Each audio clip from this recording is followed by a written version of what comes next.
এটি কারা করেছে এই তথ্য আমাদের কাছে নাই। এতে সরকারের কি ভূমিকা ছিল সেই তথ্য আমাদের কাছে নাই। সুতরাং আমরা আর অল্প কিছু সময় অপেক্ষা করব। আজকে দিনের মধ্যেই আশা করি সবকিছু পরিষ্কার হবে, কারা এই ঘটনা ঘটিয়েছে, কারা এই জন্য দায়ী। তখন সকল পূর্ণাঙ্গ তথ্য পেলে আমরা এই সম্পর্কে বিএনপির পক্ষ থেকে মনোভাব মিডিয়ার সামনে, জনগণের সামনে প্রকাশিত করব। অপূর্ণ তথ্য নিয়ে মন্তব্য করা সঠিক নয়, সেই জন্য আজকে কোনো মন্তব্য করতে চাই না এই মুহূর্তে।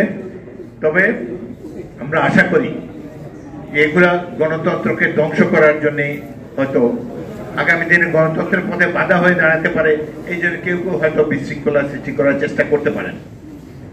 এবং বিশেষ করে এর মধ্যে প্রতিবেশী রাষ্ট্রের কোনো হস্তক্ষেপ আছে কিনা সেটিও আমরা জানার চেষ্টা করব। বিডিআরের যে হত্যাকাণ্ড ঘটেছে, মর্মান্তিক হত্যাকাণ্ড, এই সম্পর্কে এই সরকার দ্রুত ব্যবস্থা নেবেন বলে আমরা আশা করেছিলাম। এটি সকল তথ্য প্রবাহ সবকিছুই প্রকাশিত। এদের বিচার চলছিল, এখনো চলছে, অনেকে কারাগারে আছে, কেউ কেউ মৃত্যুবরণ করেছে এবং এর ভিকটিমদের পরিবার সমূহ আজও তারা বিচার পায়নি। তারা ক্রমান্বয়ে প্রতিদিনই বিচারের বাণী নীরবে নিভৃতে কেঁদেই চলেছে।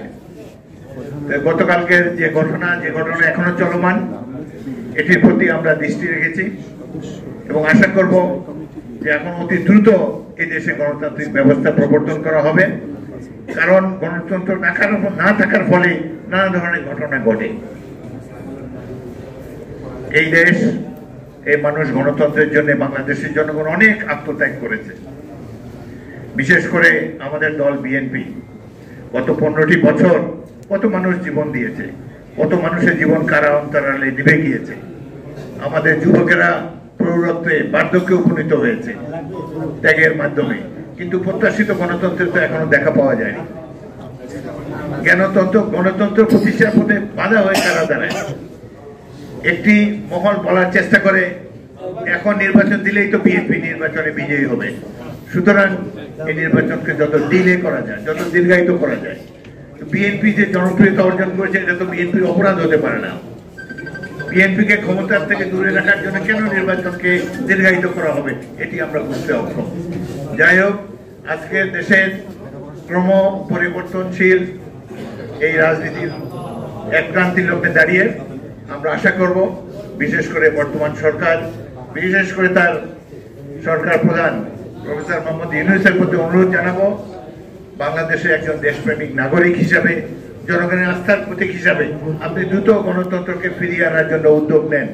নির্বাচনই হলো গণতন্ত্রের একটি প্রধান অনুষঙ্গ। এই নির্বাচনকে ঠুনকো অজুহাতের কারণে আর দূরে ঠেলে দেবেন না এবং কোনো বিশেষ গোষ্ঠীর প্রতি আপনার যেন অনুরাগ না থাকে সে বিষয়ে আপনিও অ্যালার্ট থাকবেন। আপনি একটি শপথ গ্রহণ করেছেন বঙ্গভবনে, আমরা অনেকেই সেই শপথ গ্রহণ অনুষ্ঠানে উপস্থিত ছিলাম। অনুরাগ বা বিরাগের বশবর্তী না হয়ে সকলের প্রতি সমান আচরণ করবেন।